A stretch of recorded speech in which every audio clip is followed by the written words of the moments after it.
Depuis 12 ans, avec des moyens restreints, mais votre soutien indéfectible, l'audience de TVL a littéralement explosé. Avec près d'1 million d'abonnés uniquement sur notre chaîne YouTube principale, notre force de frappe inquiète désormais le pouvoir. Nos analyses sans concession ni caricature dérangent. Lors de la crise sanitaire, nous n'avons eu de cesse de nous élever contre la coercition d'État. Depuis 2022, nous dénonçons cette escalade guerrière d'Emmanuel Macron et ses amis néocons sur le conflit en Ukraine qui pourrait nous conduire jusqu'à un affrontement direct avec la Russie. TVL propose une voie unique, une voie indépendante et sans allégeance. Ce refus des caricatures, des facilités ou des outrances nous place de fait dans la ligne de mire du pouvoir. Ils ont peur de notre montée en puissance. Alors, après les opérations de censure, après les bannissements des plateformes, eh bien, le pouvoir politique a maintenant décidé de fermer nos comptes bancaires. Mais alors, je peux vous le dire, cette nouvelle opération de déstabilisation politique n'aura pas plus de succès que les précédentes. À TVL, on a le cuir épais. On ne se laissera pas abattre. Nous avons déjà accompli les démarches nécessaires et trouvé une solution. Et dès à présent, vous pouvez refaire un don à TVL de façon sûre et sécurisée. Mais évidemment, ces nuisances ont un coût. Celui du temps qu'elles mobilisent, des efforts qu'elles concentrent, des attentions qu'elles redirigent. Et entre nous, je pense que c'est leur but. Ils veulent nous écarter de notre mission première, celle qui les effraie tant, vous informer librement. Alors, c'est à vous de continuer de soutenir TVL, votre média indépendant qui sait piquer au vif le pouvoir. Aidez-nous et donnez-nous les moyens de poursuivre l'aventure et l'accélérer. Je compte sur vous.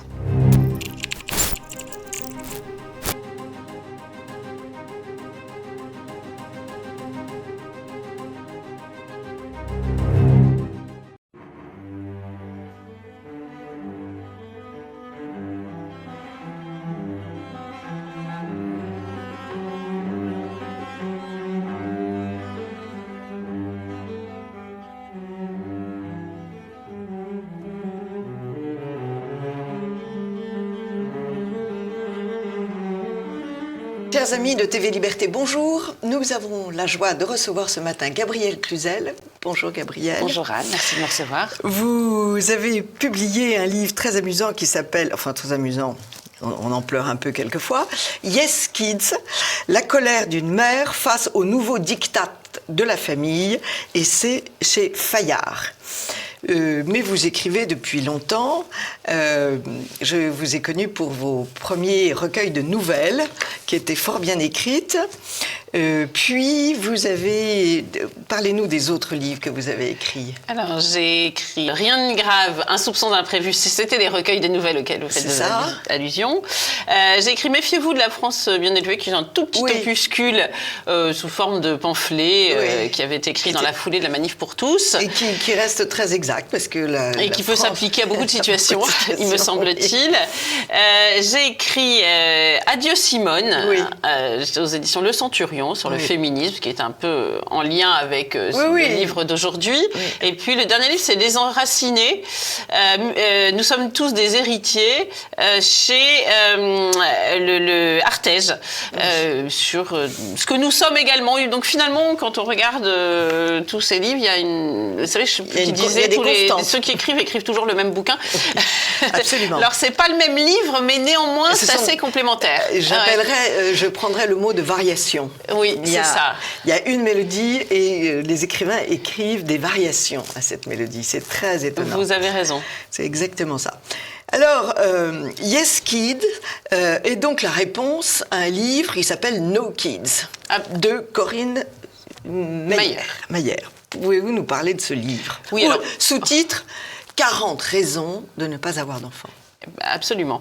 Alors, d'où ce titre en anglais, parce que c'est vrai que ceux qui nous regardent sont sans doute attachés à la langue française, donc beaucoup me demandent pourquoi un titre en anglais, mais parce que c'est une réponse à ce livre No Kids, qui a été traduit en 11 langues. Son auteur a été sacré par la BBC, me semble-t-il, et peut-être par le New York Times, femme la plus influente de l'année quand il est sorti, et donc c'est un pamphlet contre la maternité. Alors ça pourrait apparaître drôle, parce que que elle se moque de certaines tranches de la vie familiale. Et c'est vrai qu'une mère peut se retrouver un peu dépassée au bord de la crise de nerfs. On peut prendre ça sur le ton humoristique, sauf que c'est pas du tout humoristique. Non. L'idée est vraiment de dissuader les femmes de 1000 façons. C'est un livre militant. Voilà, d'avoir des enfants, c'est un livre militant. Et on peut dire qu'aujourd'hui, dans la continuité de cet auteur, en France, il y a une vraie puérophobie d'atmosphère, si vous me permettez cette expression, et on dissuade les jeunes femmes pour diverses raisons, pour l'écologie, pour leur physique, pour la psychologie, pour leur carrière, pour l'économie, pour leurs finances, donc, de 1000 façons, on tente de les dissuader d'avoir des enfants, et ça finit de fait par porter ses fruits. Il faut voir le niveau de la natalité. Alors, plantons le décor, c'est donc la fin du conte de fées qui se terminait par « ils se marièrent et eurent beaucoup d'enfants ». Et puis c'est aussi la fin de ce qui faisait le fond de notre culture, que ce soit des citations ou que ce soit en paroles de musique. La main qui met en mouvement le berceau met en mouvement le monde. Et puis j'aime beaucoup ce chant de Fauré, les berceaux. Et je vous dis les paroles parce que ça campe bien le décor. Le long du quai, les grands vaisseaux que la houle incline en silence ne prennent pas garde aux berceaux que la main des femmes balance. Les vaisseaux vont quitter le port et ce jour-là, les grands vaisseaux sentent leur masse retenue par l'âme des lointains berceaux. Bon. Alors, je voulais dire ça parce que je pense que toutes les Corinne Mayer n'y pourront rien. Je crois que le réel et les femmes sont contre elles. Donc, je pense que si on dit ça, on va mieux.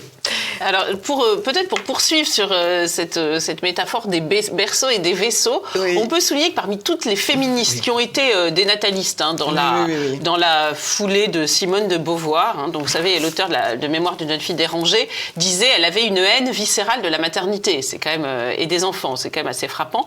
Eh bien, Marguerite Duras, qui était un petit peu la seule à avoir un discours différent, mais il n'a pas du tout été mis en avant, peut-être parce qu'elle avait perdu son premier enfant, elle avait sans doute compris tout le prix de la maternité, et elle disait mais il faut avoir des enfants parce que ne pas avoir d'enfants c'est se priver de la rencontre de la moitié de l'humanité, et c'est vrai que Corinne Mayer elle dit dans son livre par exemple vous ne pourrez plus voyager quand vous aurez des enfants. Alors c'est pas tout à fait vrai parce que on peut voyager avec un enfant et puis un enfant il reste pas 18 mois toute sa vie. Il y a des grosses valises pour les mettre. Exact. Et puis c'est merveilleux de voyager avec un enfant parce qu'on lui fait découvrir ça a un charme particulier en plus le voyage avec un enfant adolescent ou un enfant d'une dizaine d'années, mais surtout c'est vrai que à quoi bon aller à la rencontre des enfants des autres si on n'a pas la curiosité d'aller à la rencontre de ses propres enfants, et c'est vrai que c'est une sorte de voyage intérieur la maternité, et je trouvais cette comparaison assez bonne. Vous citez très joliment Alice Fernet dont l'écriture est magnifique.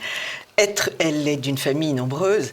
Être 10, c'était avancer dans la vie comme une étrave, avec derrière soi le tonnage d'une énorme famille. C'est fabuleux comme phrase. Alors moi, j'aime beaucoup certains livres d'Alice Fernet, comme L'élégance des veuves, je ne sais pas si vous connaissez, c'est le qui est vraiment magnifique, selon moi. Et puis, elle a écrit ce livre qui s'appelle Les bourgeois, qui a du reste été adapté en film, et où elle parle d'une famille nombreuse, et c'est extrêmement touchant de voir cette description de la force que représente une grosse fratrie. Alors, Simone de Beauvoir, on va lui régler son compte tout de suite. Je suis tombée sur une citation d'une de ses lettres à Nelson Algren. Avant de vivre avec le grand lait Jean-Paul Sartre, elle vivait en Amérique et elle est tombée amoureuse de Nelson Algren. Et elle lui a écrit elle est repartie en France et elle lui a écrit des lettres d'amour extraordinaires, et dans lesquelles il y a « Pour toi, je ferai le ménage et je repasserai tes chemises ». Incroyable. Alors, c'est très intéressant parce que ça veut vraiment dire que s'il n'y a pas d'amour, voilà, il y a des tas de choses qu'on ne fait pas. Et je comprends très bien qu'elle n'ait pas voulu se reproduire avec Jean-Paul Sartre, parce que ça nous aurait fait beaucoup de petits Jean-Paul Sartre. Et alors là, c'était la catastrophe. Mais c'est quand même très amusant. Vous la connaissiez, cette Pas du tout. Non, je la connaissais pas du tout. Alors moi, je raconte dans mon livre que j'ai lu Mémoire d'une jeune fille rangée quand j'avais, je ne sais plus, 15-16 ans. Oui. Et je ne connaissais pas Simone de Beauvoir. Et donc, je croyais qu'elle allait se marier avec son gentil cousin et beau cousin dont on parle, qui s'appelle Jacques. Oui, et oui, puis, oui. Et je me disais justement, ça va se terminer de la façon habituelle. Ils se marièrent et ils eurent beaucoup d'enfants. Puis elle a rencontré ce laideron de Jean-Paul Sartre. Et exit Jacques. Donc j'étais extrêmement déçue. Mes parents s'étaient moqués de moi. Ils m'avaient dit, tu connais pas l'histoire de Simone de Beauvoir, mais c'est comme ne pas connaître la fin de l'histoire de Jeanne d'Arc. Voilà. Oui. Mais, pas tout à fait, non. Mais c'est vrai que elle a son refus de la maternité a, je pense, irrigué tout le féminisme. Moi, ce qui me frappe, c'est qu'on voit que le féminisme a une tendance totalitaire parce qu'il n'y a pas de courant. On pourrait imaginer que dans le féminisme, enfin le féminisme qui a pignon sur rue, on pourrait imaginer que dans tous les courants féministes, il y a un courant quand même qui s'attache à la mère. La majorité des femmes restent des mères. Voilà. Eh bien, non, il ne faut parler de la maternité que pour la dénigrer, certainement pas pour aider les mères. Alors moi, je vais vous dire, je suis assez tranquille avec cette idée-là. Moi, je nous trouve les vrais féministes.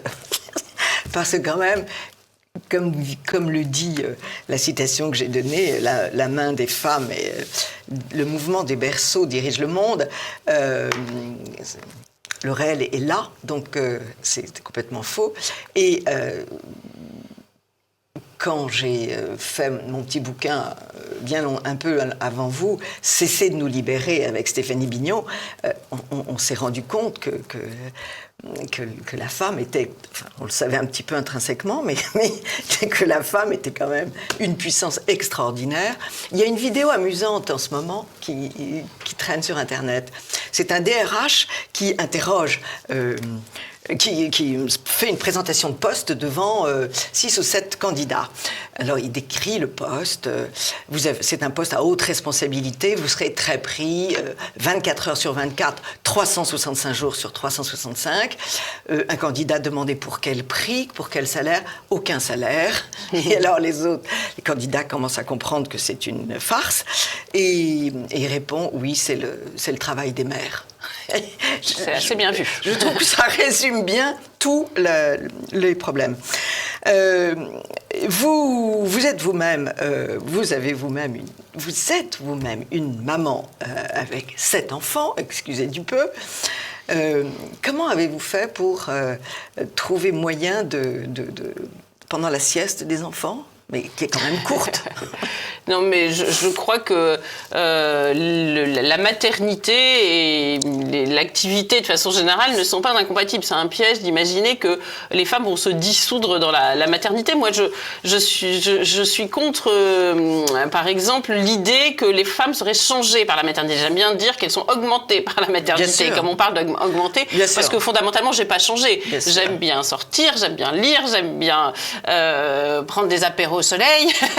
Donc, vous voyez, ça ne vous change pas fondamentalement. Bien sûr. Simplement, c'est vrai que ça déploie un pan d'humanité en vous, une forme d'intelligence du cœur que je suis persuadée que enfin, en tout cas moi, je ne l'avais pas avant. Et je crois que cette potentialité maternelle, du reste, elle est quand même inhérente à la femme et elle existe même chez celles qui n'ont pas d'enfants. Vous voyez, par exemple, un certain féminisme dénonce le fait que les femmes dans les entreprises sont celles qui s'occupent du cadeau d'entreprise, des anniversaires. Est-ce que c'est grave, docteur? Oui, elles ont un fond d'altruisme en elles. Vous avez un mot très joli, elles empathisent, alors que les hommes systémisent. Mais c'est des études scientifiques du reste qui l'ont montré. Le cerveau hyper masculin, alors qui n'est pas développé peut-être de la même façon chez tous, mais contribue en effet à systématiser quand les femmes sont plutôt dans l'empathie. En plus de ça, si on supprime l'empathie, la vie va pas devenir très affreuse. Drôle. Alors, au sujet du travail des mères au foyer, vous citez Simone de Beauvoir, et alors là c'est fantastique, elle est harponnée dans probablement une conférence. Madame, peut-être écrivez-vous parce que vous n'avez pas eu d'enfant. Et alors elle est pas contente, et peut-être faites-vous des enfants parce que vous n'êtes pas capable d'écrire des livres. J'ai bien aimé cette réponse intelligente Alors, ce qui m'a frappé, c'est que Simone de Beauvoir aurait pu laisser passer, parce que bon, il y a beaucoup de commentaires. Mais elle s'est sentie blessée, je pense. Et si elle a répondu de cette façon-là, c'est qu'elle s'est sentie blessée. Alors, moi, je trouve que l'un n'est pas exclusif de l'autre. Et je rappelle dans mon livre que les deux plus grands auteurs, enfin en tout cas ceux que l'on lit encore beaucoup aujourd'hui en France, sont deux femmes qui n'ont pas écrit malgré leur maternité, mais grâce à leur maternité, la comtesse de Ségur. Oui. Hein, et je disais encore récemment qu'elle a fait mettre comme épitaphe sur sa tombe Dieu mes enfants, c'est beau.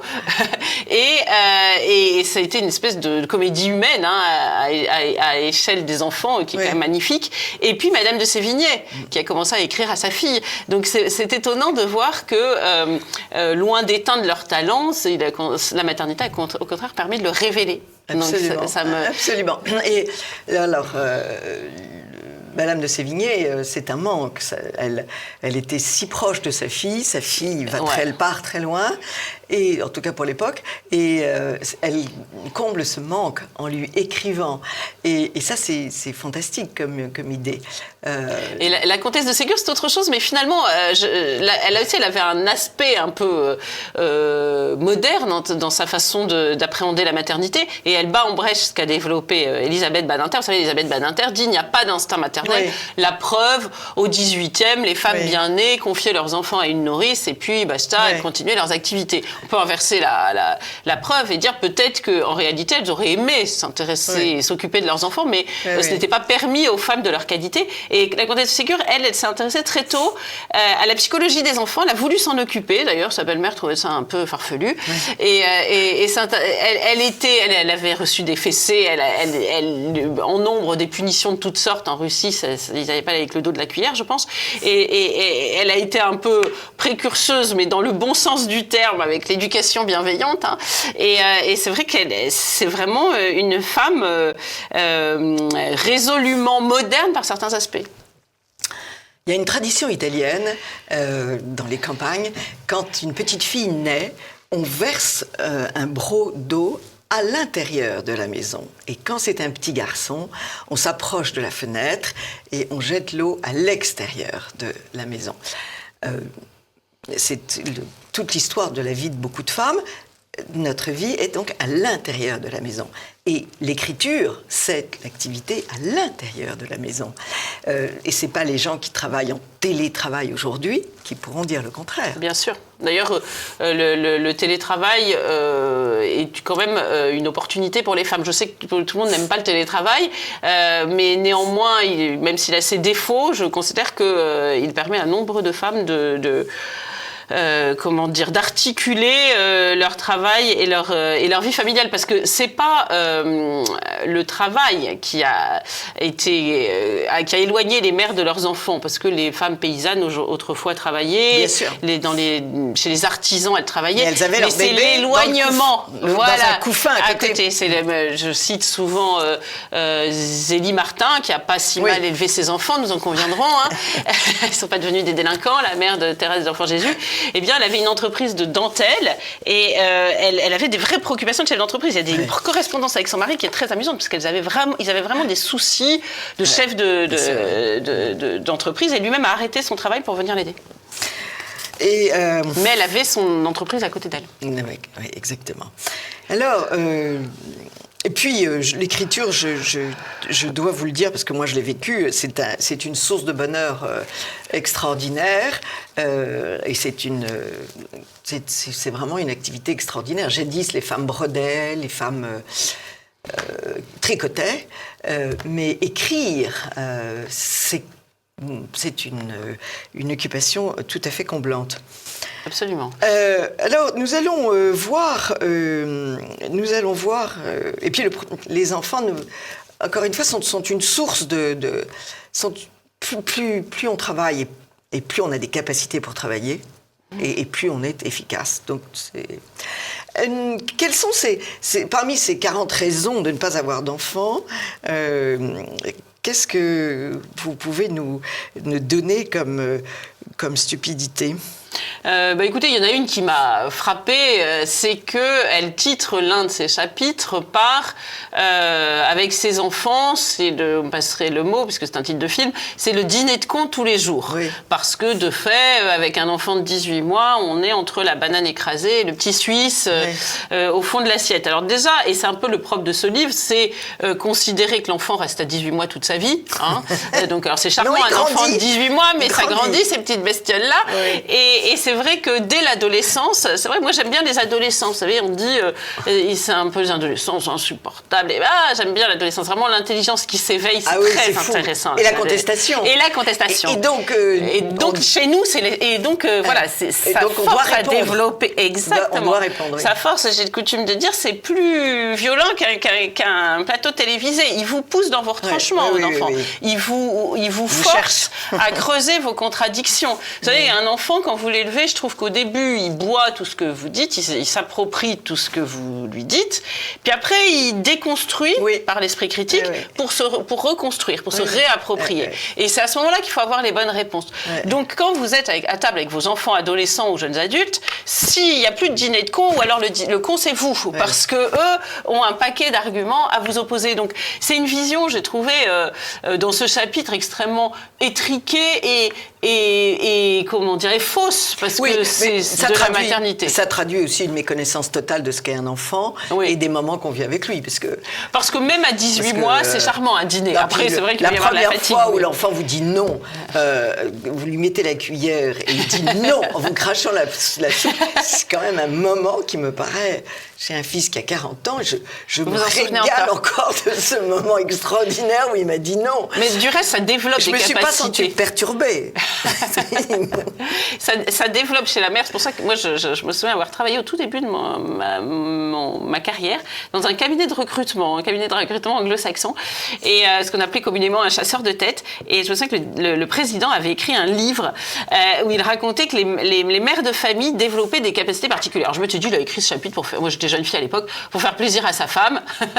Mais il avait raison, parce que c'est des capacités de négociation, de finesse. Quand un enfant vous crache sa soupe à la figure, vous trouvez des subterfuges pour la lui faire prendre quand même, et en même temps vous êtes ferme. Vous voyez, c'est un mélange de fermeté et de négociation. Et puis, il y a beaucoup d'organisation. Un enfant, c'est imprévisible. Vous aviez prévu de faire beaucoup de choses dans la journée, mais c'est lui qui décide. S'il doit vous aller aux urgences parce qu'il a fait une chute, eh bien, ça bouleverse tout votre emploi du temps. Et c'est vrai que je trouve que les mères développent beaucoup de capacités.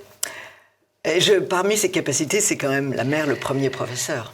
Ah, mais c'est évident. Ouais. C'est le premier professeur. Et ça, c'est un rôle dont elles n'ont pas toujours conscience. Mais c'est un professeur du quotidien. Alors moi, quotidien, mais aussi, ne réduisons pas le quotidien. C'est aussi un professeur intellectuel. Moi, j'ai un petit garçon qui revient, il avait 8 ou 9 ans, il revient à la maison, très mécontent. « Maman, je ne peux plus penser comme toi. » Chérie, bon... Explique-moi. Explique-moi. Oui, on nous a montré un film contre le roi. Le roi volait les vaches des paysans. Tu comprends, c'est pas possible. Et alors, je le fais développer, quel est le film et tout. J'en suis venue à lui faire un petit cours d'histoire. D'abord, couper mon cordon ombilical. Il faut toujours que tu ne dois pas penser comme ça parce que je le pense. Tu dois penser parce que c'est ta pensée, parce que tu as réfléchi. Donc, on coupe le cordon ombilical. Ça fait mal à la mère, mais il faut le faire. Et ensuite, un petit cours sur les causes lointaines, les causes proches de la Révolution. Et puis ensuite, qu'est-ce que c'est que le cinéma ? Le cinéma montre exactement ce que veut montrer le cinéma. C'est tout, c'est ce que veut montrer le caméraman. Il ne m'a plus jamais contredit de sa vie. J'avais campé le décor. Je crois que les mères ont énormément à apprendre, comme les pères d'ailleurs. Mais vous avez dit tout à l'heure un mot très juste, c'est que les femmes sont très puissantes. Il faut s'en rendre compte, les femmes sont très puissantes. D'ailleurs, et c'est pour ça aussi qu'elles se sentent coupables avec leurs enfants, parce qu'elles savent qu'elles sont responsables, entre guillemets, de beaucoup de choses, même si en réalité, on n'est pas responsable de tout, hein, chaque être est libre.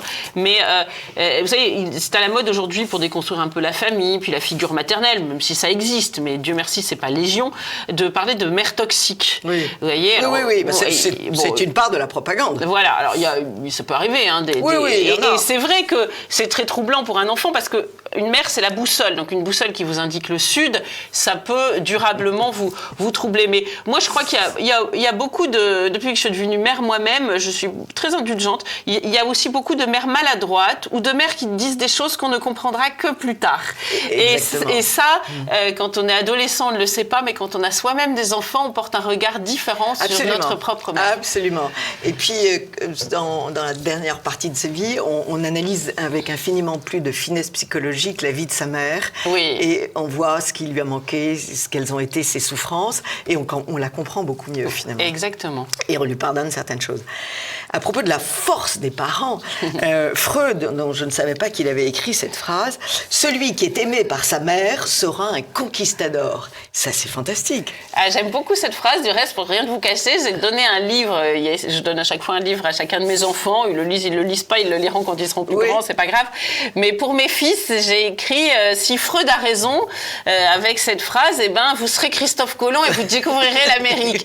Et vous savez, il y a un film que j'ai trouvé très bon récemment qui s'appelle, je crois, Dieu, Sylvie Vartan et ma mère. Qui est excellent. Excellent, et qui est un vrai hymne à la maternité, Absolument. à cette douce folie qui est parfois l'amour maternel, L'amour et qui maternel soulève des montagnes. de cette mère juive qui a, comme 7e enfant, un bébé avec un pied beau.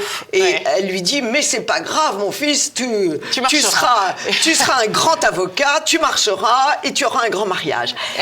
Et elle y arrive parfaitement. Et elle y arrive. On voit aussi, c'est très beau parce que toute la fratrie qui se mobilise autour de cet enfant. Oui. Enfin, j'ai trouvé que ça répondait un peu aux livres Les Bourgeois dans un autre milieu de Alice Fernet. Et c'est vrai que ce film est à voir. Il n'y a pas beaucoup de films qui célèbrent la maternité comme ça. Et c'est important. Mais une mère qui aime son fils, elle lui donne confiance pour la vie. Alors, il y a aussi l'excès inverse, et ça c'est Romain Gary dans les Promesses de l'Aube, qui a cette phrase triste avec l'amour maternel, la vie vous fait à l'aube une promesse qu'elle ne tient jamais. C'est beau, c'est bien vu. Hein. Ça c'est très joli, et c'est vrai que l'amour d'une mère a du mal à rivaliser avec l'amour de quelconque autre femme. C'est vrai qu'une mère, elle vous donne l'illusion peut-être dans les premiers jours que vous serez aimé de façon inconditionnelle. C'est pas uniquement dans les premiers jours, c'est toute sa vie. Dès les premiers jours de votre vie, et c'est vrai que c'est important de garder ça à la pensée. Et cette idée que vous lui en voulez peut-être parfois de vous avoir fait une fausse promesse, je trouve ça assez fin et sensible. C'est très sensible, oui, absolument. Mais il y a eu un film sur la mère de Romain Gary qui était très bon aussi et qui est très très juste. Alors, parmi ce qui me frappe, si vous voulez, c'est la négation du réel chez tous ces gens qui écrivent méchamment contre la mère et qui vous déconseillent. Est-ce que c'est pure idéologie, ça n'a rien à voir avec la réalité, toutes ces attaques. Oui, mais ça fait son chemin. Moi, je compare cela au corset, vous savez, j'en parle parce qu'il y a une nouvelle de Maupassant qui s'appelle La mère au monstre, je crois. Vous savez, les femmes s'en serraient la taille pour finalement cacher leur grossesse. À la fin, le bébé naissait tout déformé ou mort-né. Mais il y a un peu de ça, c'est-à-dire qu'on veut,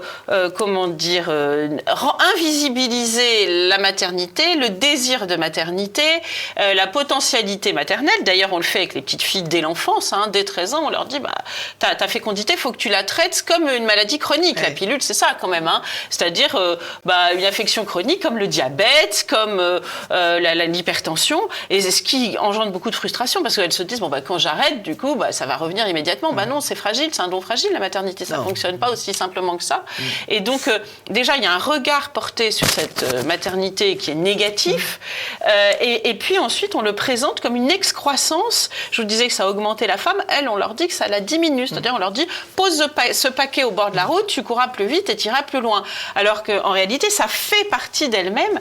Et donc, c'est extrêmement violent. Et puis, ça les induit en erreur. C'est vrai que quand vous êtes en haut d'une piste, c'est un petit saut dans le vide, la maternité, comme tous les choix, comme le mariage, et c'est même encore pire que le mariage. Vous pouvez divorcer, mais l'enfant que vous aurez eu ensemble, c'est aussi ça ça qui fait peur. Hein. Alors, il restera comme la statue du commandeur, témoin de votre amour passé. Donc ça, vous l'effacerez pas. Donc, quand on vous dit en haut d'une piste, si tu descends en bas, tu vas te casser une jambe, ça va être épouvantable, et vous vous dites, ok, je vais pas y aller. Alors que si on vous dit, tu vas voir des paysages merveilleux, parfois il y aura un peu des virages un peu serrés, mais c'est tellement beau que tu peux pas passer par cette montagne sans emprunter cette piste, c'est autre chose. Bien sûr. Alors, on détruit la maternité, mais on détruit aussi la paternité. Bien sûr. Il y a un livre que je conseille, qui est Le refus du père, de Claude Rizet, qui était un Italien. Je connais pas. Qui est un livre absolument extraordinaire. On voit très bien le patriarcat, c'est devenu péjoratif, vilain, pas bien.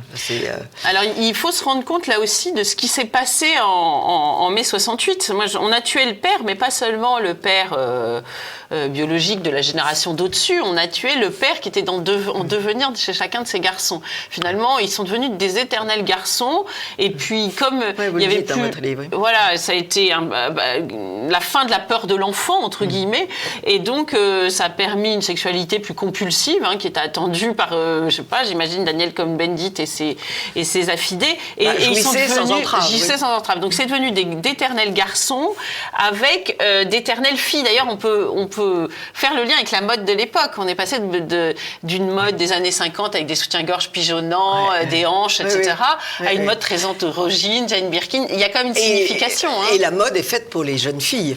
Et la mode est faite pour les jeunes filles. Donc quand vous n'avez plus l'âge de la jeune fille ni la taille, ça devient difficile de vous habiller. C'est vrai que la mode est faite pour des corps de jeunes filles presque prénubiles. Voilà. Absolument. Donc c'est assez frappant. Donc on a évacué le père. Alors aujourd'hui, vous savez, on dit dans les banlieues, les mères célibataires, vous voyez les émeutes, c'est à cause des familles monoparentales, il n'y a plus de pères, où sont les pères? Attendez les gars, vous les avez tués les pères, vous avez dit qu'ils servaient à rien.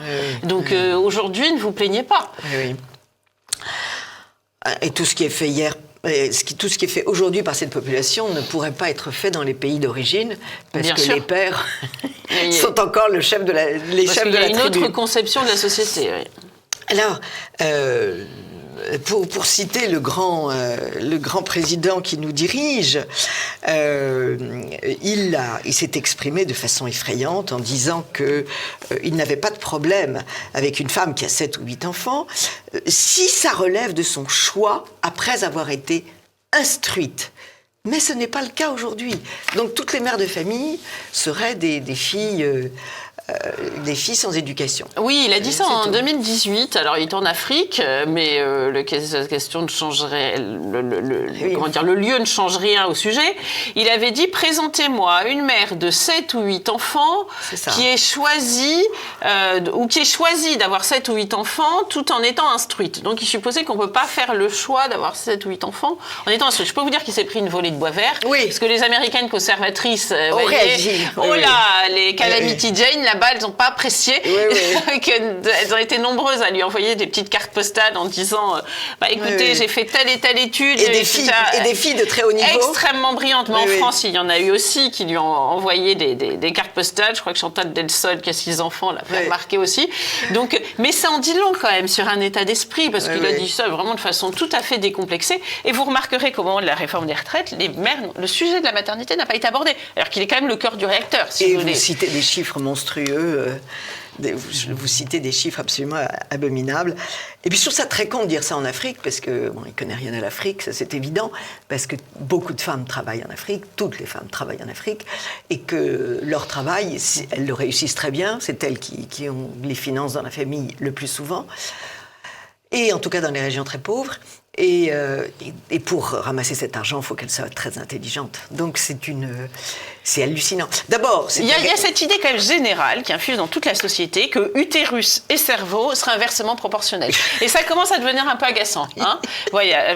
Alors ce qui était le côté croquignolet de l'affaire, c'est qu'il disait ça au moment où Ursula von der Leyen a été ministre de la Défense. Elle a quand même 7 enfants. Oui. Donc, voilà. Oui, ça c'est très très intéressant. Mais puis moi, ce qui me fatigue, c'est le credo, l'instruction vous rend intelligent. Non. ça rend intelligents ceux qui le sont déjà, mais l'instruction peut rendre crétin, et on le voit à l'ENA, par exemple. Quand même. Il y a des gens qui sont très déconnectés du réel. Ah oui, donc, ça, dire que ces femmes qui n'ont pas fait d'études sont... Parce qu'il en faut quand même de l'intelligence pour gérer une horde de cet enfant, et que tout se passe bien, et que chacun ait quelque chose à manger dans son assiette tous les jours, il faut drôlement calculer. Donc c'est vraiment c'est la bêtise absolue. Mais bon... il y a tout un passage aussi triste dans votre livre sur le fait, sur la sexualité, évidemment, et cette sexualité avec pilule, qui donc interdit la procréation, qui donc, c'est ce que nous exprimons dans ce petit bouquin, qui donc est un don imparfait, c'est un don partiel. Puisque si vous vous donnez sans la possibilité de faire un enfant, c'est pas un véritable don, c'est un don au rabais, en fait. Moi, je pense que la différence d'appréhension du reste de l'acte sexuel entre l'homme et la femme, qui conduit à beaucoup d'incompréhension. Vous voyez, aujourd'hui, on parle beaucoup de MeToo, et à raison, il y a des choses absolument scandaleuses.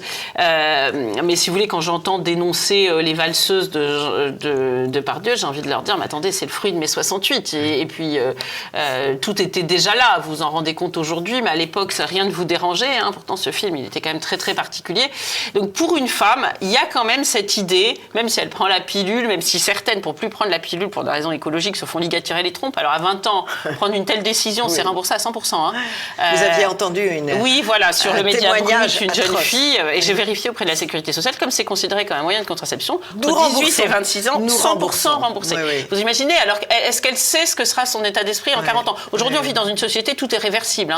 On change de métier, d'études, de compagnon, de tout ce que vous voulez. Mais ça, terminé. On décide à 20 ans qu'on n'aura pas d'enfant. J'ai trouvé ça d'une violence absolue. Et donc, il y a cette idée pour la femme... La même chose pour les hommes qui se font ligaturer. Oui, et les vasectomies. Ouais. Exactement. Et cette idée que l'acte sexuel peut déboucher sur un enfant. Donc, c'est un acte grave. Alors que pour un garçon, peut-être que...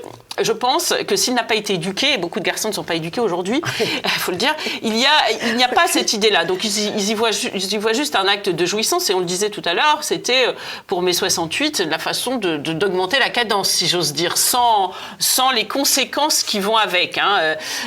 Quand je cite le film de Louis de Funès, parce que j'ai toujours dû l'expliquer à mes enfants quand ils étaient tout petits, ils me disaient qu'est-ce qu'il veut dire par là. On voit, vous savez, dans L'Homme Orchestre, il balade un petit enfant comme ça, il dit quand tu fais la, pense aux conséquences.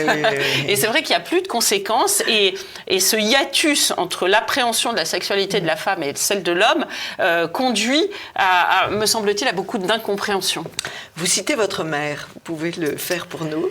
Alors, je la cite plusieurs fois. C'était l'époque où on devait tenir à longueur de gaffe les garçons.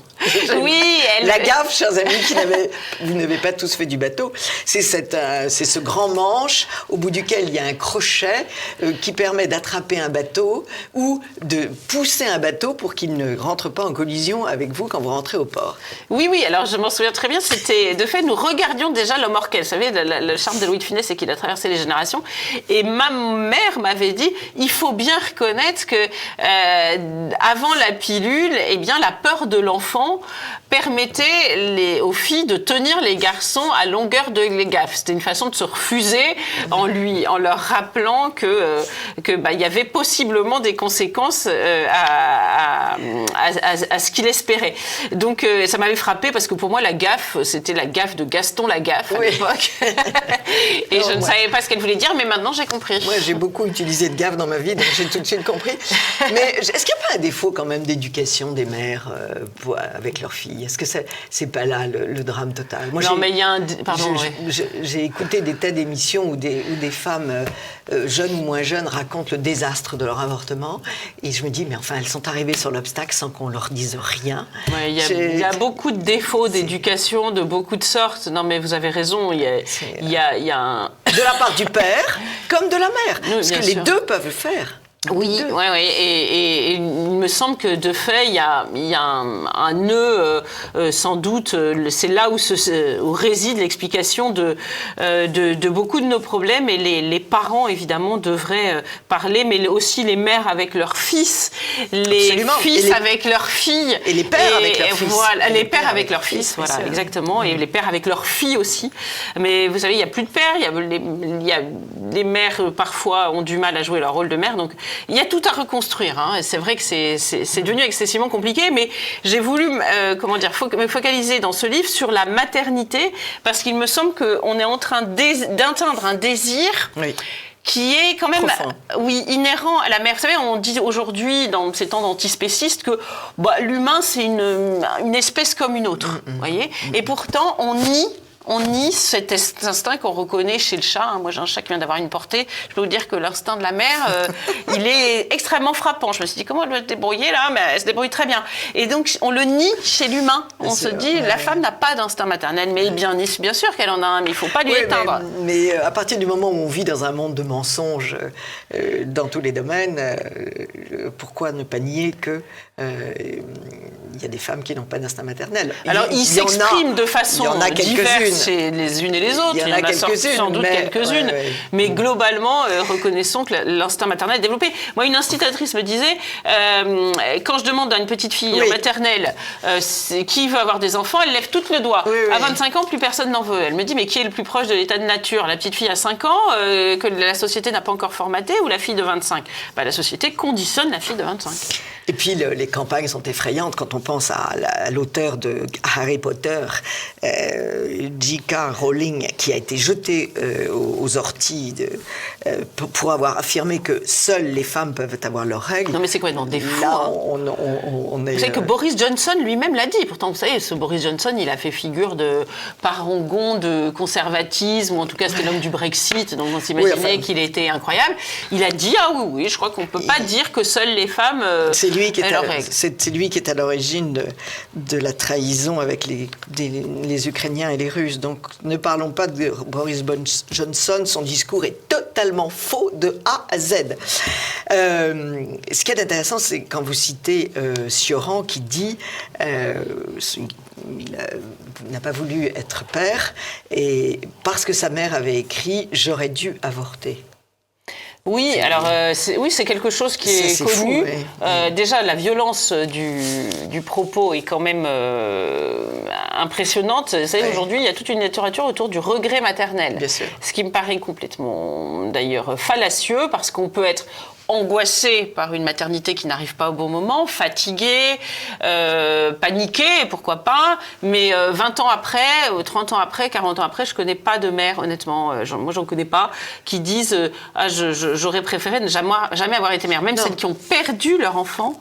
Non, mais ce qui existe, c'est les femmes de 50 ans qui se disent « je n'ai pas fait d'enfant et j'ai fait une erreur ». Oui, alors en revanche, il y en a beaucoup. Et moi, il y en a une. Beaucoup, oui. Je peux vous en citer une, parce que j'ai hésité à écrire ce livre en pensant à elle. Une amie, une vieille amie, qui n'a pas eu d'enfant, qui a eu une vie un peu compliquée, et qui me disait, quand il est sorti ce livre, mais non, au contraire, il faut en parler, parce que le slogan « Mon corps, mon choix », je vais t'expliquer comment je l'ai vécu.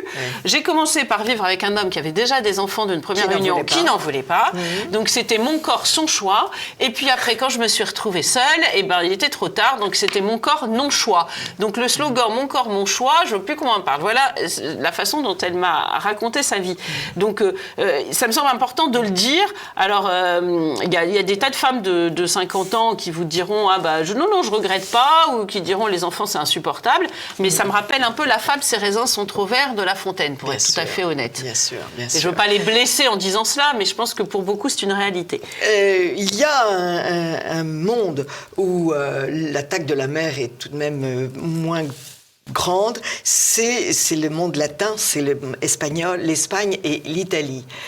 Comme par hasard, ce sont encore des pays de tradition catholique très forte. Est-ce que vous ne pensez pas qu'un pays qui éradique le catholicisme systématiquement, puisque la laïcité, c'est tout sauf Jésus, c'est la parole d'un de mes prêtres ce dimanche dernier, la peinture religieuse que nous admirions quand nous étions enfants, tous les Bellini, tous les Raphaël, tous les Fra Angelico. Les Vierges à l'enfant, c'est une Vierge avec un enfant. Est-ce que vous ne pensez pas que cette éducation catholique faisait que les femmes étaient dans ce désir d'enfant forcément traditionnellement? Oui, alors c'est certain que la Vierge Marie était la figure maternelle par excellence et que sans doute en détruisant la maternité, pour certains, il y a eu la volonté de détruire cette figure-là aussi. Mais moi, je remarque que c'est vrai, vous avez raison, dans les pays latins, on aime toujours les enfants, mais en Espagne et en Italie, le taux de natalité est très bas. Et moi, ce qui me frappe, c'est quand j'allais avec mes nombreux enfants, ou quand je vais avec mes nombreux enfants en Italie, on me dit toujours « Oh là là, béni de Dieu, vous êtes béni de Dieu ». J'ai envie de leur dire « Pourquoi vous ne voulez pas être béni de Dieu, vous voyez donc des enfants ?» Parce que la propagande a marché. Voilà, et ça a extrêmement bien fonctionné. En revanche, chez les pratiquants, alors c'est ce que j'essaie d'expliquer dans mon livre, c'est que je me dis la gauche laïcarde. Oui. Ces enfants ont entendu 5 sur 5 le message. Hein. Ils n'ont plus d'enfants. Tous les jeunes à cheveux bleus, là, vous allez leur demander, ils veulent plus d'enfants, la planète, tout ce que vous voulez. Bon. D'ailleurs, il y a cette espèce de détestation de soi. Le dernier argument, c'est un enfant, ça coûte une maison. Donc, oui, voilà. Si vous avez des enfants, vous n'achèterez jamais une maison. Moi, si vous voulez, j'ai perdu 7 maisons. En même temps, je ne sais pas ce que j'aurais fait de cette maison sans enfants. Je me serais un peu ennuyée dans ces salles vides. Oh, mais c'est absolument grotesque. Mais souvent, à cette génération-là, c'est des arguments écologiques. Gaïa, c'est devenu un dieu, vous savez, les dieux archaïques. Oui, les déesses païennes, c'est-à-dire que... À qui on sacrifie? Oui, à qui on sacrifie les enfants. Ouais. Exactement. C'est ça, on leur sacrifie nos enfants. Comme au Pérou, avant que les Espagnols n'arrivent. Exactement. Mais pour finir là-dessus, en revanche, c'est vrai que les populations religieuses, alors c'est vrai que les musulmans ont pas mal d'enfants, les catholiques, je vous dis, au moment de la manif pour tous, ou même la marche pour la vie, les gens se disent « Ah, mais on croyait que les catholiques, c'était des gens cacochimes, et ça sort d'où tous ces enfants ?» Ils aiment la vie, ils le montrent. Et les juifs orthodoxes, vous savez, en Israël, ils étaient exemptés de service militaire. On leur a dit « Non, mais attendez, vous êtes tellement nombreux, là, proportionnellement, on va plus pouvoir vous exempter. » En revanche, la gauche laïque, elle va disparaître, ça c'est sûr. Et puis, il y a l'argument que vous me rappelez souvent, c'est que pas d'enfants, pas de retraite. Ah bah oui. Et j'ai même envie de dire pas d'enfants, plus de nations. Ah, mais c'est plus de peuple. Je crois que la démographie, c'est un suicide. C'est un suicide. Et puis c'est vrai, je disais plus de retraite, mais vous savez, dans les EHPAD aujourd'hui, il n'y a pas beaucoup de personnel. Donc qui est un peu le supplétif bénévole? Ce sont les enfants. Oui. Quand il y aura plus d'enfants, quand il y aura cette population très importante. Et puis c'est vrai pour tout. Moi, je peux finir par là peut-être, mais le petit poussé, qui est quand même un conte historique, qui fait partie de notre culture. Les parents lâchent le petit dernier dans la forêt parce qu'ils se disent on a trop d'enfants, on ne peut plus les nourrir. Et c'est ce petit dernier, non seulement qui trouve le moyen de revenir à la maison pour tous les autres, mais qui en plus enrichit toute la famille. Et si vous voulez, quand on dit c'est une catastrophe, il ne faut plus avoir d'enfants parce que ce monde est une catastrophe, avec des prédictions apocalyptiques, il faut avoir confiance dans l'enfant qui deviendra un homme. Vous voyez, c'est fou, le progrès a perdu confiance dans l'homme. Il a détruit Dieu parce qu'il voulait, il a mis l'homme sur une stèle parce qu'il voulait détruire Dieu, et maintenant il veut détruire l'homme parce que l'homme finalement il a été fait à l'image de Dieu. Donc bien sûr, ayons des enfants et statistiquement il y aura plein de cerveaux pour trouver des solutions à nos problèmes. Et votre livre Yes Kids, la colère d'une mère face au nouveau diktat de la famille chez Fayard, sort juste au moment de la loi sur l'euthanasie. Donc on va tuer les enfants, dégager les mères et tuer les vieux. Et tuer les vieux. Donc comme ça, la France va bien se porter. Oui, c'est sûr. Merci beaucoup, Gabrielle Cluzel. Et régalez-vous, chers auditeurs, avec ce livre qui donne beaucoup d'informations sur un ton extrêmement drôle. Et ça fait du bien. Et puis, ceux qui n'ont pas encore lu Cessez de nous libérer, chez Via Romana, par Brassier et Bignon, vous pouvez aussi vous amuser parce que le ton est aussi celui du pamphlet, avec plein d'informations. Merci beaucoup, Gabrielle. Merci, Anne.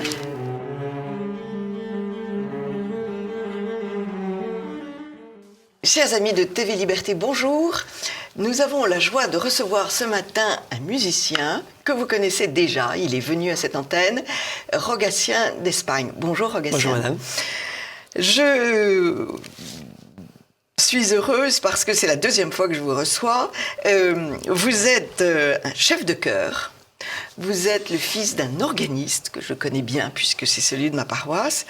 Et vous avez une activité de chef de chœur. C'est ça, tout à fait. Vous êtes très jeune et vous avez déjà fait un disque, Crux Fidelis.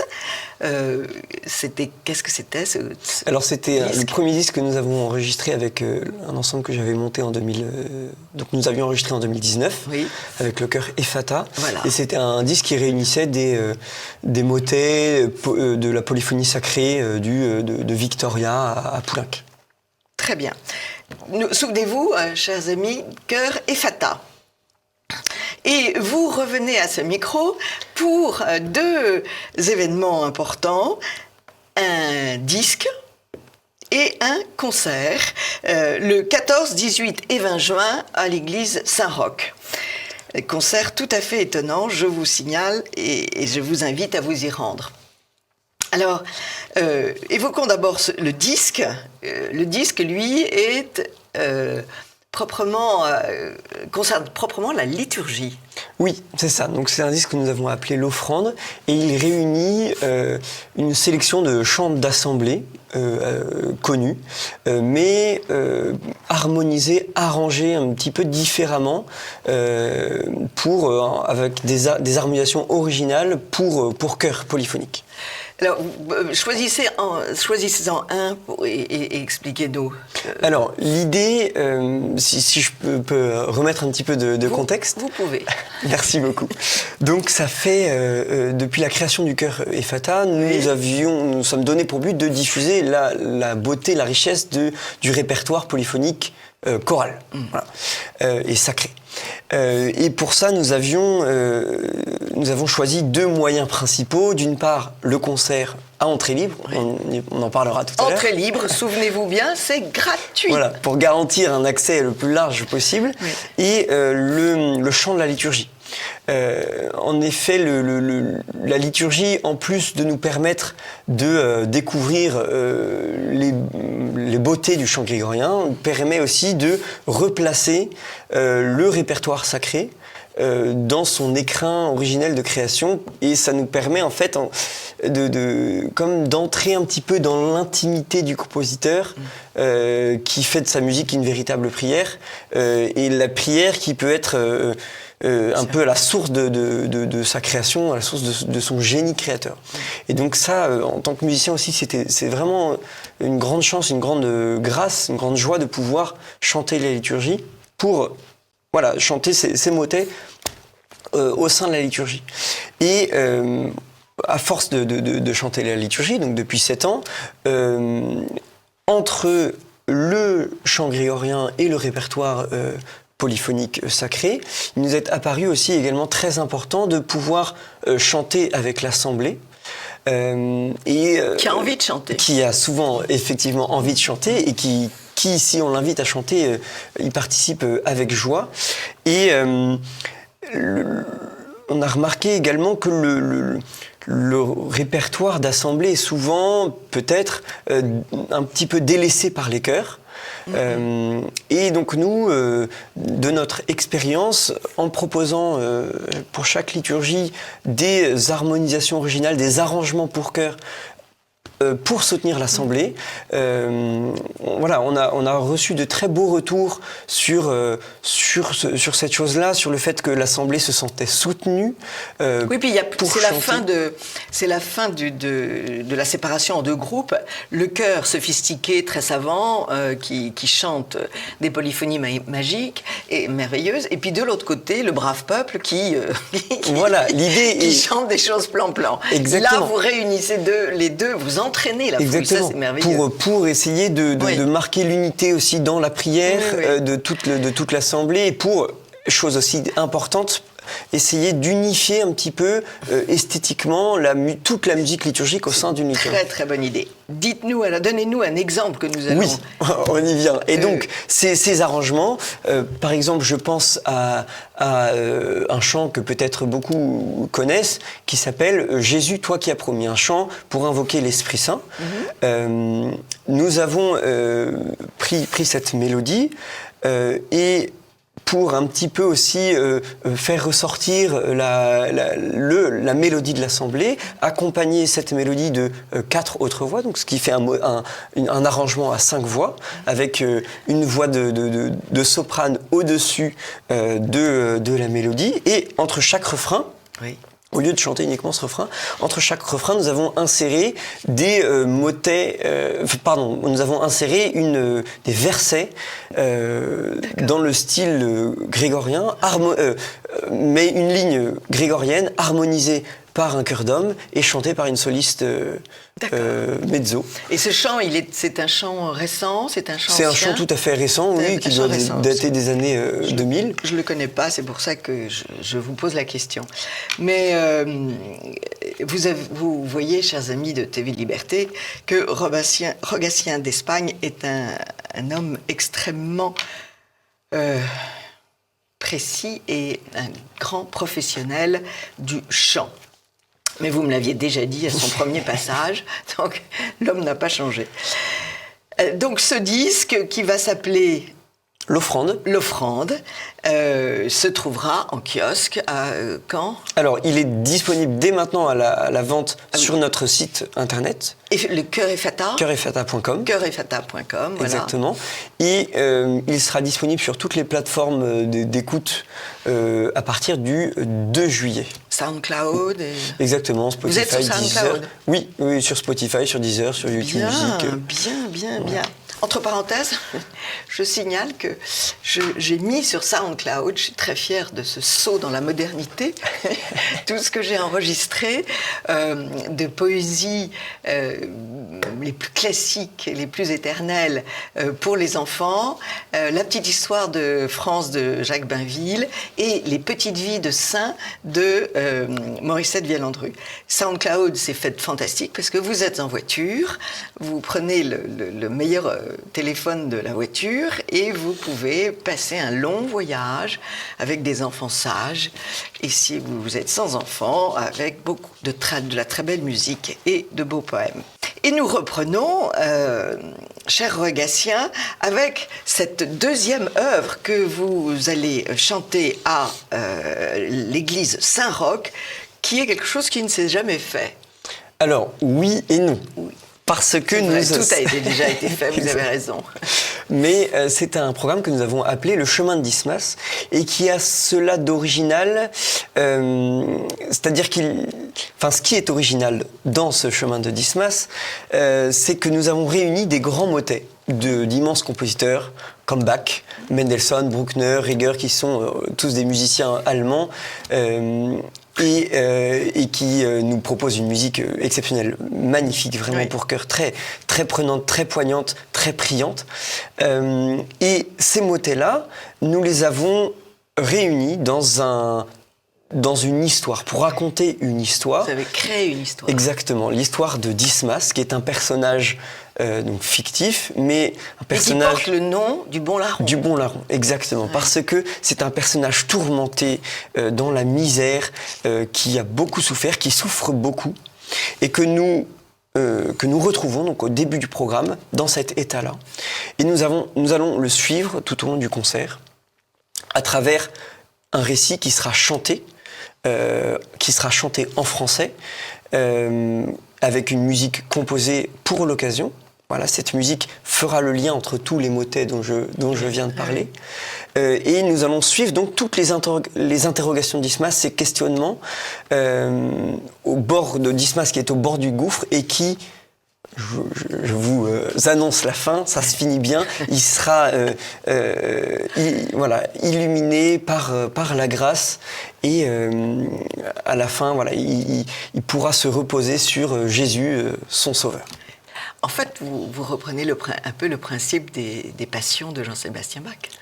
En quelque sorte. En tout cas, nous, dans notre histoire avec le Chœur et Fata, et dans mon histoire aussi personnelle, l'écoute, la découverte, le travail des passions de Jean-Sébastien Bach ont été un élément fondateur. Exactement. Moi, dans ma vie, l'écoute de la Passion selon saint Matthieu a été bouleversante, a changé ma vie, m'a donné envie d'être musicien, d'en faire mon métier en tout cas. Et même plus loin que ça, m'a donné l'amour de la musique. Dans l'histoire du Chœur Ephphatha, nous avons monté l'an dernier une passion, la Passion selon Saint Jean, et le travail de cette chef-d'œuvre immense nous a donné en tout cas beaucoup d'idées et nous a vraiment installé dans conforté dans cette idée que la musique, quand elle raconte une histoire, peut vraiment encore aujourd'hui, et peut-être plus aujourd'hui encore, peut vraiment bouleverser les cœurs de celui qui l'écoute et même de celui qui est néophyte, qui ne connaît pas la musique. Oui. Le fait de dresser... Le fait de le faire en français aussi. Alors, la Passion n'était pas en français, mais c'était... nous avions surtitré le concert en français pour que l'auditeur puisse vraiment rentrer dans cette histoire et suivre le Christ. Et c'est ce que nous ferons aussi avec le chemin de Dismas. Le fait d'avoir une histoire permet à l'auditeur qui ne connaît pas la musique et qui n'est pas habitué, et peut-être aujourd'hui, à entendre ces musiques, ce style, même entendre des voix chanter ensemble, ça permet à l'auditeur de plonger, en tout cas de l'installer dans un climat d'écoute qui permet d'oublier tous les tracas du monde aujourd'hui qui va très vite, tout le bruit que nous entendons dans le métro, dans les supermarchés, partout. Il y a sans cesse du bruit, et là, on essaye de l'installer dans un cadre. Sans aucune signification. Souvent. Du bruit sans harmonie et sans signification, ça fait beaucoup. Reparlons de votre Passion de l'an dernier. Vous l'aviez illustrée. Oui, avec un peintre. Exactement, avec Bruno Desroches, un peintre magnifique que nous avions rencontré à l'occasion en préparant ce programme. Oui. Bruno Desroches, qui est un peintre lyonnais, et nous avions illustré notre concert avec une scénographie numérique des toiles de son chemin de croix, qui est exposée à Saint-Nizier à Lyon. À Saint-Nizier. Très bien. À Lyon. Il faut que j'aille le voir. Oui. Une magnifique église. Et donc ces toiles, nous avions fait une véritable scénographie qui essayait non pas d'illustrer, mais de commenter en quelque sorte la musique, en tout cas de commenter la Passion. Et donc on se retrouvait avec d'un côté Bach, le génie musicien qui commentait la Passion du Christ et qui avec son histoire, avec son siècle aussi, et Bruno Desroches aujourd'hui qui commente la Passion du Christ et qui en donne un éclairage différent. Et ces deux artistes nous permettaient d'avoir différents éclairages et de nous retrouver avec Bruno Desroches par exemple au pied de la croix. Nous, aujourd'hui, parce que l'originalité de ces toiles, c'est qu'il met en scène la Passion du Christ avec des sujets contemporains. Donc, pour l'auditeur d'aujourd'hui, c'était aussi peut-être plus facile de s'identifier plutôt que d'en faire un récit historique, d'actualiser, vous voyez, le récit. Et Jean-Sébastien Bach, à son époque, a fait exactement la même chose en interrogeant sans cesse le chrétien de son temps. Donc c'était un bonheur immense de chanter, de jouer cette musique de cette manière-là. J'imagine. J'ai déjà écouté des passions, c'était à Saint-Méry, de grands...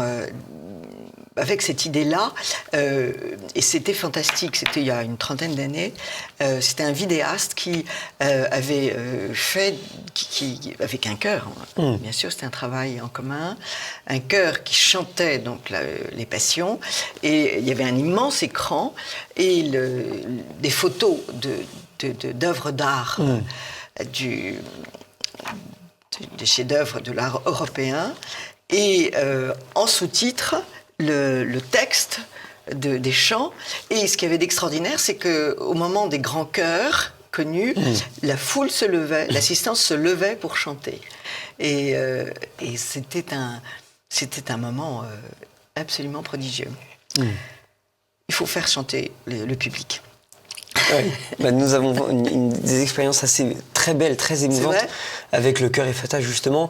À l'occasion de Noël, nous avons donné trois Noëls successifs, des concerts que nous avons appelés des concerts participatifs, où nous invitions en amont n'importe qui voulait se chanter avec nous, à répéter, à travailler avec nous. Le jour du concert, il y avait tout un tas de...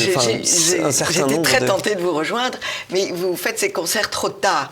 Il faut faire ces concerts 10 jours avant Noël. Parce que vous savez, les familles sont éclatées quand elles ne sont pas aux quatre coins du monde, elles sont aux quatre coins de la France, et les grands-parents prennent leurs petites valises et leurs petites voitures pour aller rejoindre leur nichée.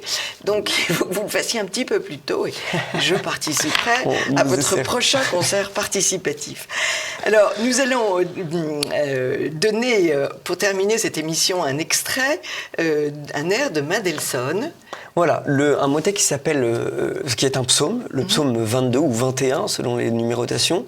Mein Gott, mon Dieu, pourquoi m'as-tu abandonné? Voilà, et qui est un motet que vous retrouverez dans le chemin d'Ismas. Je rappelle les dates, les 14, 18 et 20 juin. Ça va être à l'antenne, ça va être sur l'écran, oui. Formidable. Et c'est à entrée gratuite. Donc vous pouvez venir avec toute votre tribu. Exactement. Et donc c'est un psaume de Mendelssohn qui reprend donc les paroles que le Christ a prononcées sur la croix, et qui fait dialoguer un ténor soliste avec un chœur. C'est absolument magnifique, et c'est une œuvre qui nous accompagne depuis quelques années et que nous retrouverons dans le chemin d'Ismas, dans la bouche de Dismas. Rogatien d'Espagne, vous m'étonnez, et vous avez, j'ai l'impression, la tête pleine encore de projets. Donc, vous reviendrez à cette émission pour le projet de l'an prochain. Je suis sûre qu'il est déjà dans le coin de votre cerveau. Et bravo pour ces 3 concerts et pour ce disque.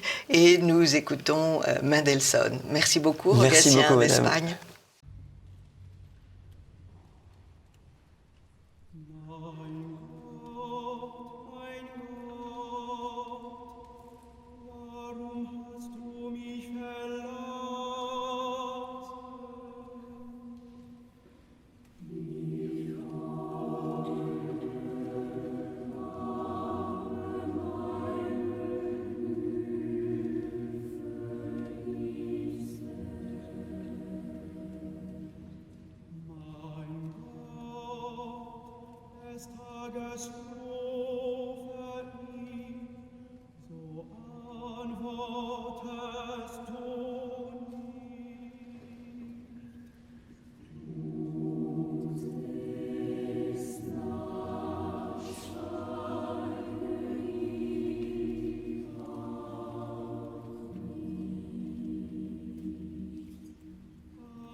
spüren das Mal auf und schütteln den Kopf. Wir tragen es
Chers amis de TV Liberté, nous filons au cinéma avec Renaud de Bourloff. Bonjour. Bonjour Anne.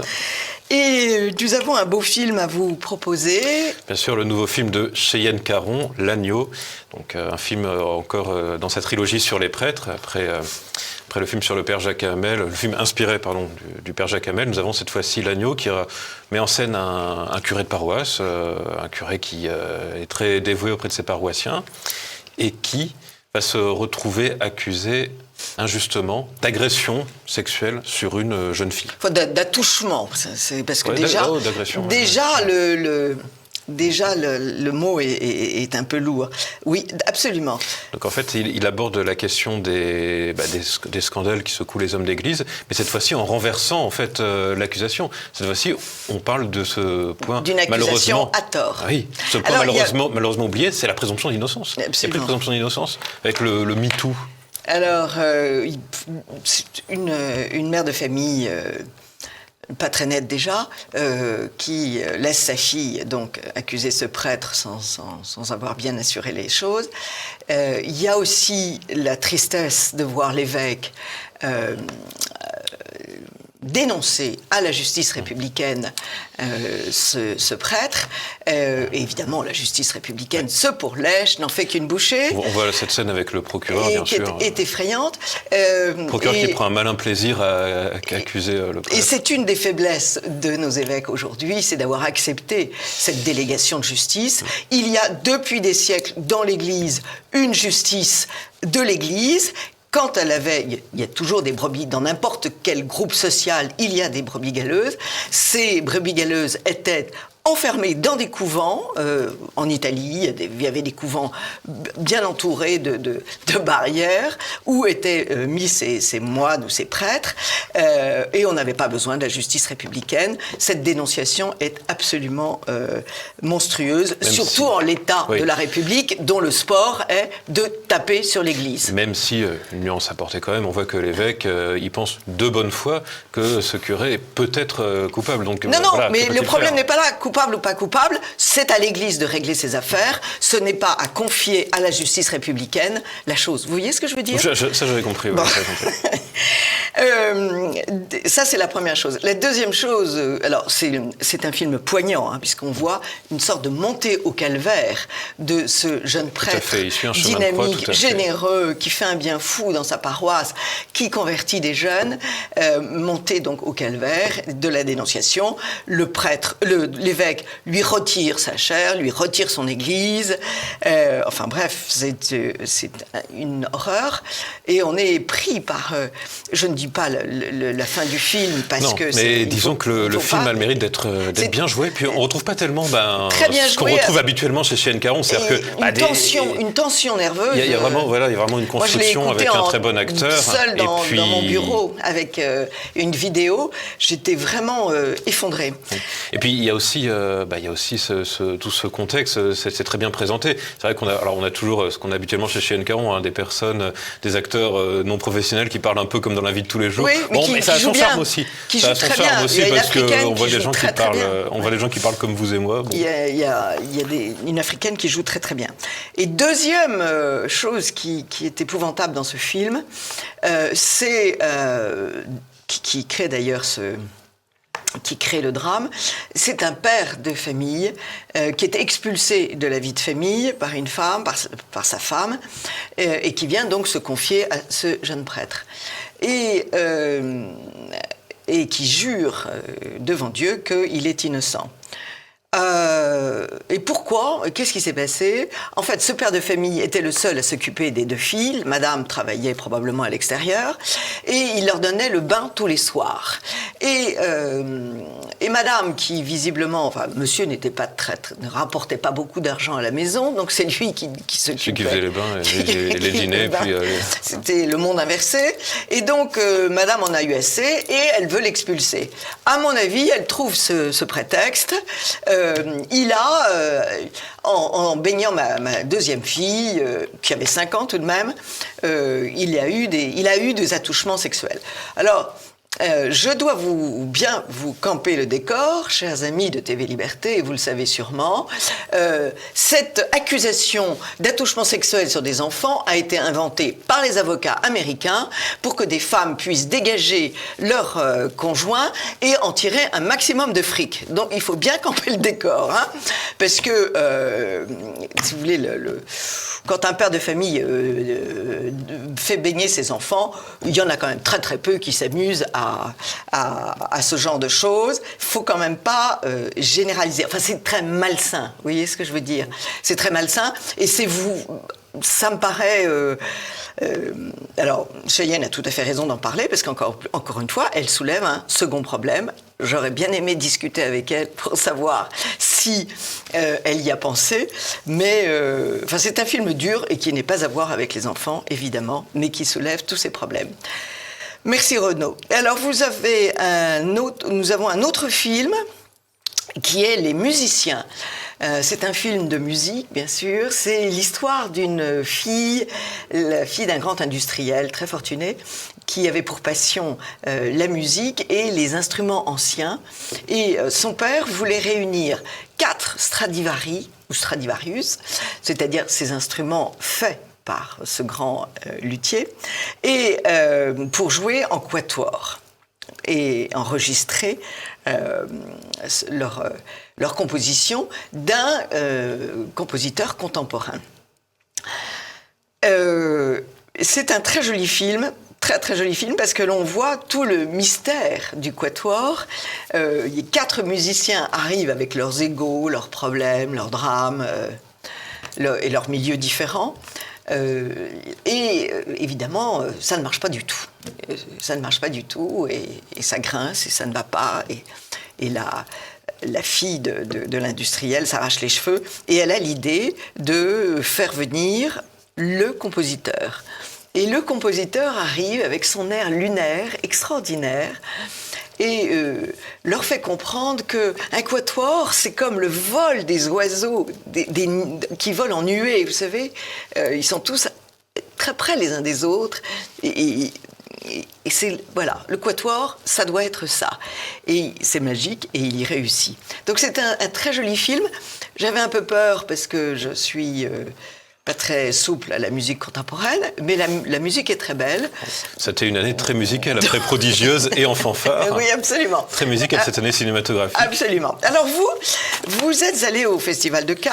Alors, je ne suis pas allé en personne, mais en tout cas, j'étais par la pensée. Alors... J'étais le plus loin possible.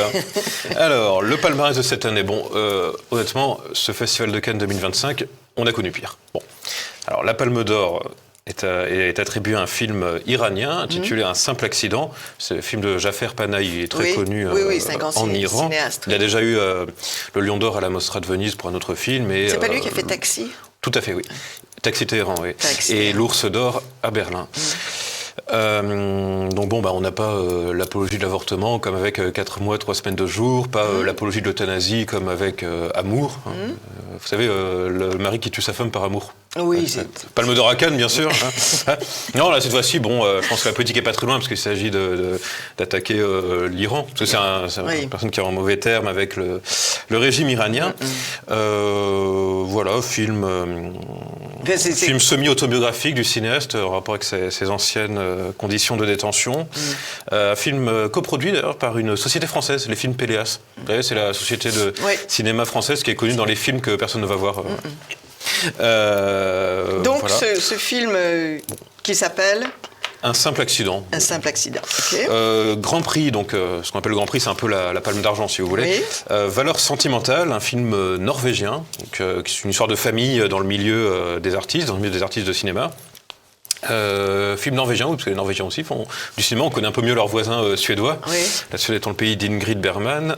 Voilà, histoire de famille. Bon, là aussi, a priori, il n'y a rien qui puisse fasciner les bien-pensants du Festival de Cannes, si les gauchistes bien-pensants. Voilà. Oui. Prix de la mise en scène et prix de l'interprétation masculine pour L'Agent secret, un film brésilien. C'est un film qui met en scène un homme d'une quarantaine d'années qui se retrouve confronté à son passé et aux lourds secrets de son passé, donc plutôt dans un registre plutôt captivant. Je passe notamment autour de São Paulo, donc plutôt on doit avoir des paysages du Brésil sans doute assez agréables. Le prix d'interprétation féminine, vous voulez le connaître ? Oui. Vous êtes sûr ? Vous n'avez pas peur ? Je n'attends rien de bon de ce Cannes. C'est un film français. Il y a de quoi être fier ? Non, pas vraiment. C'est un film intitulé La Petite Dernière. C'est un film qui se passe en France, dans les banlieues, qui m'enseigne une jeune fille banlieusarde qui découvre son homosexualité. Ben, bien sûr. Bon. Ça, vous voulez qu'on passe à un autre film peut-être ? Oui, tout de suite, oui. Ah si, oui, la jeune actrice a eu le prix d'interprétation féminine. Le film a aussi eu la Queer Palm. Bien sûr. Vous savez ce que c'est, la Queer Palm ? Oui, merci. Oui. Alors, pour nos spectateurs, de la dernière pluie. la Queer Palm, non, parce que en fait, je pose la question parce que queer, vous savez peut-être pas ce que ça veut dire, moi non plus. Personne n'a compris ce que ça veut dire, et je pense que même les personnes qui ont inventé ce mot ne le savent pas non plus. Enfin, en gros, c'est la Queer Palm. C'est la grande famille des homosexuels. Elle récompense chaque année tous les films qui sont en rapport avec les thématiques LGBT. Ça existe depuis une quinzaine d'années. N'oubliez pas les autres lettres. Ah bah je connais pas par cœur, vous savez, en plus ça change tout le temps avec toute leur fantaisie. Mais le scandale, c'est quand même... Non mais la Queer Palm, vous vous souvenez peut-être, on en a beaucoup parlé, surtout en 2013. Enfin, je ne fais pas encore l'émission avec vous en 2013, bien sûr, mais la 2013, année de la loi Taubira, la Palme d'Or a été donnée au film La vie d'Adèle, le film de propagande sur les jeunes filles homosexuelles. Et il y avait un autre film sur ces thématiques homosexuelles qui était intitulé L'inconnu du lac. Ça se passe dans le Var. Vous savez, ce territoire que vous connaissez si bien. Oui. Et moi aussi, je connais un petit peu. Vous soulignez L'inconnu du lac, du coup, n'a pas eu la Palme d'Or, mais a eu la Queer Palm. On a parité comme ça. Vous soulignez là le problème de cet aspect politique. Enfin, un cinéma politique de propagande sur quand même des réalités qui sont tristes. Mais ils ont créé un prix sur la propagande LGBT. On en est là quand même. C'est pas possible. On va pas au cinéma pour avoir une dose de moraline qui n'en est pas. C'est tout. C'est tout. La moraline qui est totalement amorale. Ils peuvent amoral. promouvoir l'homosexualité. Ils n'auront plus de public pour aller voir leurs films. Bon, allez, on va finir cette édition Festival de Cannes un peu dans la bonne humeur, avec une touche un peu d'optimisme et d'espérance. Oui, mais non, même, vous oubliez les déclarations des actrices. Les déclarations des actrices, il y a eu des déclarations fatigantes, politiques. Juliette Binoche qui s'est déguisée en on ne sait pas quoi. Voilà, non, c'est pas possible. On a eu tout ça. On a eu Robert De Niro qui se découvre en homme politique. Bon, c'est pas grave. Mais parlons quand même du prix du scénario qui a été remis à un film de nos amis belges, les Frères Dardenne. Oui. Vous savez, les Frères Dardenne, les incontournables du Festival de Cannes, les amoureux du cinéma social, que tout un télo de gauche se doit de révérer. Oui. Alors, cette fois-ci, ne boudons pas notre plaisir. C'est bon. C'est un film qui a de très beaux thèmes. C'est un film intitulé Jeune mère, qui se passe dans les maisons pour jeunes filles qui ont des grossesses difficiles. Voilà. C'est entre 16 et... Qu'est-ce que vous appelez grossesse difficile ? C'est-à-dire qu'elles sont seules ? Elles sont dans un peu de... Alors, pas toujours, mais déjà elles sont mineures, elles sont de milieux défavorisés. Et, donc c'était les filles que jadis les religieuses recueillaient. Oui, en fait cette maison qui se passe en Belgique, c'est un peu comme on connaît en France avec les maisons Marthe et Marie. Voilà. Vous connaissez cette très belle œuvre, maison de Marthe et Marie, qui vient en aide aux jeunes filles qui ont des grossesses, qui sont dans des situations compliquées. Ça se fait depuis 20 siècles chez les religieux d'accueillir. Là, on est dans un contexte déconnecté du religieux. Voilà. Mais on voit de belles choses. On voit des jeunes adolescentes qui ont refusé d'avorter. On voit donc une jeune fille qui a refusé d'avorter malgré la pression que mettaient alors même pas sa famille, les parents de l'ex-copain. Voilà. C'est encore pire. Enfin, c'est encore pire. Non, c'est tout aussi grave, je veux dire. Courageusement, elle refusait d'avorter. On voit aussi un jeune couple qui est toxico et qui courageusement arrive à sortir de la drogue. Bravo, ou en tout cas qui fait de son mieux pour sortir de la drogue et puis aussi pour offrir le meilleur avenir à leur enfant qui vient de naître. Voilà, donc de Oui, belles choses. et ce film s'appelle Jeune mère. Jeune mère, il a eu le prix du scénario et aussi le prix du jury œcuménique. C'est vachement bien. Le jury œcuménique existe toujours. Comment dire? C'est un contrepoids à tout ce qu'on a, tout le reste, quoi. Oui, ça fait un peu de douceur dans tout le reste. Voilà. C'est une jolie conclusion. Merci beaucoup, Renaud. C'est moi qui vous remercie, Anne. Et puis on se retrouve pour le mois de juillet. On parlera des films de vacances. Absolument. Voilà. Merci beaucoup et à très vite. À très vite. Au revoir, chers amis de TV Liberté.